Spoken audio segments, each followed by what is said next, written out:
है welcome back to my YouTube channel Math Passion में आपका स्वागत है। तो पिछले वीडियो में पार्ट 1 में मैंने कुछ रूल बताया था प्रोनाउन का, और ये पार्ट 2 है जिसमें मैं आगे का रूल बताऊंगा। तो चलिए बिना देरी के शुरू करते हैं। तो यहाँ पे है यूजेस ऑफ इट। इट का यूज़ हम कहाँ कहाँ करते हैं, ठीक है। तो यहाँ पे देखो आप, rule number 1।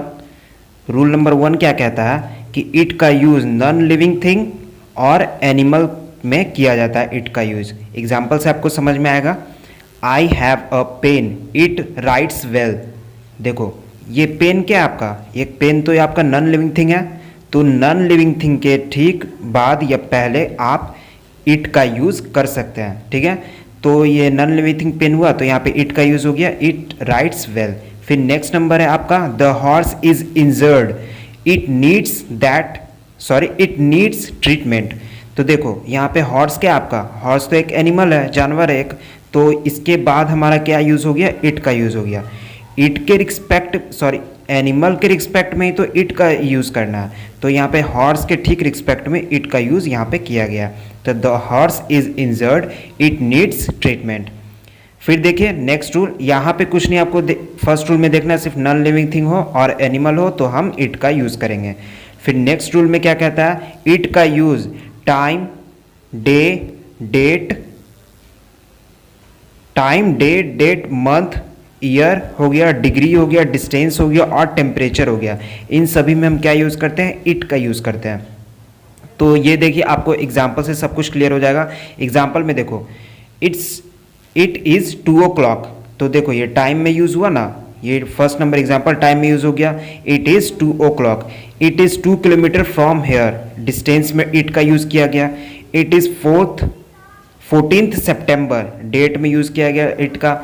It is Monday, day में यूज़ किया गया। इट वाज 1947, ईयर में भी इट का यूज़ किया गया। तो आप लोग बस याद रखना कि time, date, month, year, degree, distance, temperature, इन सभी में आपका इट का यूज़ होगा, ठीक है। फिर देखते हैं नेक्स्ट रूल क्या कहता है। नेक्स्ट रूल कहता है it is use to force on subject. ये रूल आपको बहुत अच्छे से समझना है, ठीक है। ये कभी भी इट का यूज़ जब डायरेक्ट सब्जेक्ट पे, अगर देखो जैसे कि एरर दे दिया, एरर में आपका दे दिया कि कोई भी सेंटेंस दे दिया आपको और आगे में द लगा दिया या फिर आई एम लगा दिया और आगे ठीक उसके बाद आपका सब्जेक्ट पे फोर्स पड़ रहा है, तो आपका वहाँ पे ए नंबर पार्ट या फिर कुछ भी पार्ट में आपका एरर बन सकता है, ठीक है। तो ये भी रूल को आप लोग ध्यान देना अच्छे से। तो देखो ये आई हो गया, आई यहाँ पे क्या है, सब्जेक्ट है। तो सब्जेक्ट पे फोर्स लग रहा है कि नहीं लग रहा है, इट इज़ आई, ये मैं ही हूँ, ठीक है। It is I who can teach you, ठीक है। तो आई पे तो डायरेक्ट फोर्स लग रहा है, तो यहाँ पे ठीक डायरेक्ट इसके बाद पहले हम लोग इट का यूज़ कर देंगे। जैसे कि कैसे मैंने बताया था, इट इज़ और इट वाज के बाद हमेशा सब्जेक्टिव केस प्रोनाउन होता है। पार्ट 1 वाले वीडियो में मैंने बताया था, आप लोग वहाँ पे भी जाकर देख सकते हो पार्ट 1 प्रोनाउन का। तो इट इज़ और इट वाज के बाद आई और सी यानी कि सब्जेक्टिव केस प्रोनाउन का यूज़ होगा। तो उसी तरीक़े से यहाँ पे भी बताया गया। तो यहाँ पे देखो फिर नेक्स्ट नंबर एग्जांपल क्या है, it was she who tolerated everything. It was she, देखो सी पे एकदम फोर्स लग रहा है कि नहीं लग रहा है, और यहाँ पे आई पे फोर्स लग रहा है। तो इसके ठीक पहले आप लोग इट का यूज़ करोगे। फिर नेक्स्ट नंबर रूल क्या कहता है, it used for the name of place. देखो इट का यूज़ कभी भी हमेशा इसमें भी याद रखना कि प्लेस में इट का यूज़ किया जाता है।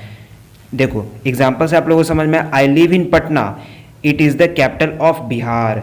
देखो मैं पटना में रहता हूँ, ठीक है। It is the capital of Bihar, जिसकी राजधानी बिहार है। किसकी राजधानी बिहार है, पटना की राजधानी बिहार है, ठीक है। तो यहाँ देखो इट का यूज़ यहाँ पे भी हुआ, कैपिटल आया क्या आपका, देखो प्लेस आया कि नहीं आया, पटना प्लेस है आपका, it is the capital of Bihar. तो यहाँ पे इट का यूज़ यहाँ पे प्लेस के साथ किया गया। फिर देखो इट का यूज़ किस में किया गया, it is used as the subject of adjective.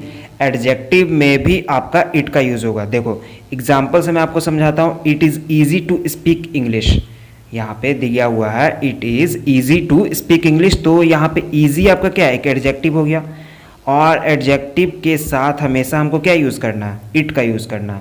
तो यहाँ पे इट लग गया। फिर नेक्स्ट नंबर एग्जांपल आप लोग देखो, नेक्स्ट नंबर एग्जांपल है आपका, it was difficulty to solve this problem.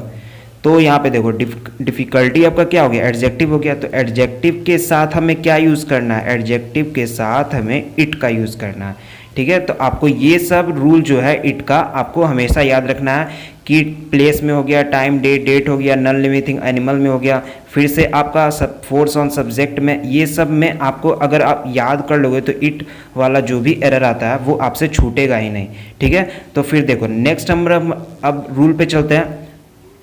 Possessive case, possessive case दो टाइप का होता है, एक पोसेसिव एडजेक्टिव होता है, एक पोसेसिव प्रोनाउन होता है। पोसेसिव एडजेक्टिव हम लोग क्या क्या जानते हैं, my, your, his, her, their, its और आवर, ये सब आपका पोसेसिव एडजेक्टिव हो गया। पोसेसिव प्रोनाउन क्या होता है, पोसेसिव प्रोनाउन ठीक इसका रेसिप्रोकल, माई का माइन, योर का योर्स, हीज का हिज, हर्स का हर्स, हिज का नो चेंज होता है, हर का हर्स हो जाता है, देयर का दियर्स हो जाता है, आवर का आवर्स हो जाता है और इट का तो इट ही रहता है। और ये पोसेसिव एडजेक्टिव हमेशा नाउन के साथ आता है, ठीक है। कंपैरिजन मैं बता रहा हूँ दोनों में, ठीक है। पोसेसिव एडजेक्टिव हमेशा नाउन के साथ आता है और पोसेसिव प्रोनाउन जो है वो हमेशा बिना नाउन के साथ आता है। मैं एग्जांपल दूंगा, सब क्लियर हो जाएगा, ठीक है। तो देखो यहाँ पे मैंने कुछ एग्जांपल लिया है जो आप लोग मुझे बताना। Dash is a great country, तो देखो यहाँ पे आपका कोई भी ठीक ब्लैंक्स के बाद कोई भी नाउन आ रहा है, नाउन तो नहीं आ रहा है, एक्सुलरी वर्ब आ रहा है। तो यहाँ पे हम लोग क्या देखेंगे, हम लोग देखेंगे कि नाउन आएगा तब ना पोसेसिव एडजेक्टिव लगाएंगे, अगर नाउन नहीं आएगा तो पोसेसिव प्रोनाउन लगाएंगे।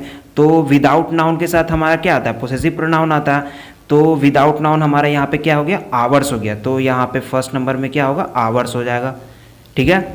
फिर देखो नेक्स्ट नंबर देखना, नेक्स्ट नंबर से भी पूरा क्लियर हो जाएगा। Country dash country is great, तो देखो कंट्री यहाँ पे नाउन आ गया और नाउन के साथ अभी मैंने क्या बताया, पोसेसिव एडजेक्टिव।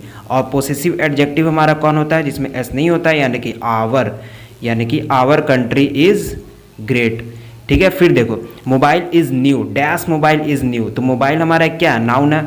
तो नाउन है तो नाउन के साथ क्या आएगा, पोसेसिव एडजेक्टिव आएगा। तो पोसेसिव एडजेक्टिव हमारा क्या है, माई है। तो ये सब आपको याद रखना है, जिससे एरर आपका बिल्कुल भी नहीं छूटेगा, फिल इन द ब्लैंक्स बिल्कुल भी नहीं छूटेगा। फिर देखो आप डैश इज न्यू, तो इज आपका क्या है, इज तो आपका एक एक्सुलरी वर्ब है।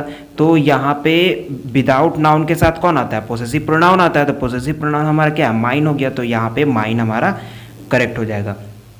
फिर देखो, फिर मैं नोट 2 बताता हूँ आपको, ये सब भी आपका जो भी है आपका एरर में सब आता है, ठीक है। तो देखो वन के साथ कभी भी अगर आपका सेंटेंस में आ जाए तो उसमें हम क्या लगाएंगे, वंस लगाते हैं।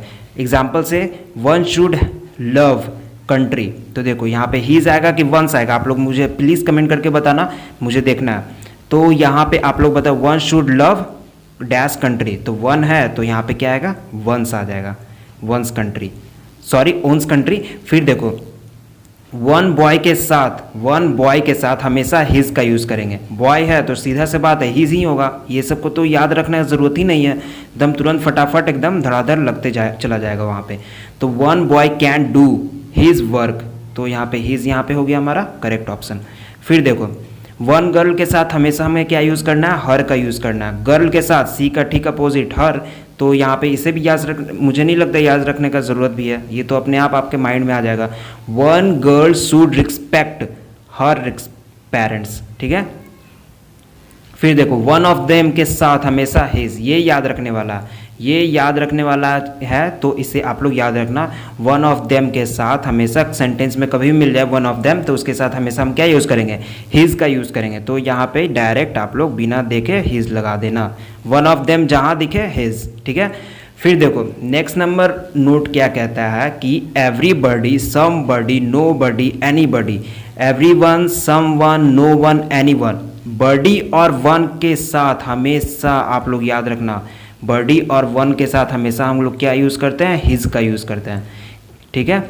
तो हिज का यूज़ करेंगे तो यहाँ पे देखो एवरीबडी शुड लव नेशन, तो यहाँ पे तो डायरेक्ट होगा, मैंने कोई ऑप्शन रखा ही नहीं, क्योंकि बडी और वन के साथ और बडी के साथ तो हमेशा हिज का यूज़ होगा, तो दोनों में आपका हिज होगा। Someone has lost his purse. फिर नेक्स्ट रूल क्या कहता है, एवरीथिंग, समथिंग, नथिंग, एनीथिंग, इसके साथ हमेशा इट्स का यूज करते हैं। इसके साथ इट्स का हमेशा यूज होगा, तो थिंग के साथ इट, बडी और वन के साथ हिज। हमेशा याद रखना आप लोग, दिमाग के ढक्कन में डाल लेना इसको बात को। तो इट्स आपका हो जाएगा यहाँ पे correct option. Everything has its own importance, ठीक है। तो मैंने यहाँ पे क्या क्या बताया अभी, मैंने यहाँ पे एक बार फिर से मैं जल्दी से रिपीट कर देता हूँ, ओके। तो इट के साथ नॉन लिविंग थिंग और एनिमल के साथ हमेशा इट का यूज़ करेंगे। Time, day, date, month, year, degrees, distance, temperature, इनके साथ भी हम लोग इट का यूज़ करेंगे। रूल मैं बता दे रहा हूँ, रिपीट कर रहा हूँ फिर से, ठीक है। फोर्स, जब भी सब्जेक्ट पे फोर्स लगाए तो ठीक उसके पहले हमारा क्या यूज़ होगा, इट का यूज़ होगा। प्लेस के साथ कभी भी याद रखना, प्लेस के साथ हमेशा इट का यूज़ करते हैं, ठीक है, ये नंबर। फिर है आपका नेक्स्ट रूल है सब्जेक्ट, जब भी एडजेक्टिव अगर सेंटेंस में हो और उसके साथ कोई भी अगर सब्जेक्ट हो तो सब्जेक्ट हमारा क्या हो जाएगा, इट हो जाएगा, ठीक है। तो यहाँ पे ये देखो ऑप्शन में, it is easy to speak English, it was difficulty to solve this, ठीक है। फिर देखो पोसेसिव केस, दो टाइप का, एक possessive adjective, possessive pronoun. Possessive adjective हमेशा नाउन के साथ आता है, पोसेसिव प्रोनाउन हमेशा बिना नाउन के साथ आता है। तो possessive adjective my, your, his, her, their, own, sorry our, और इट्स होता है my, yours, his, hers, theirs, ours, ये सब हमारा पोसेसिव प्रोनाउन होता है।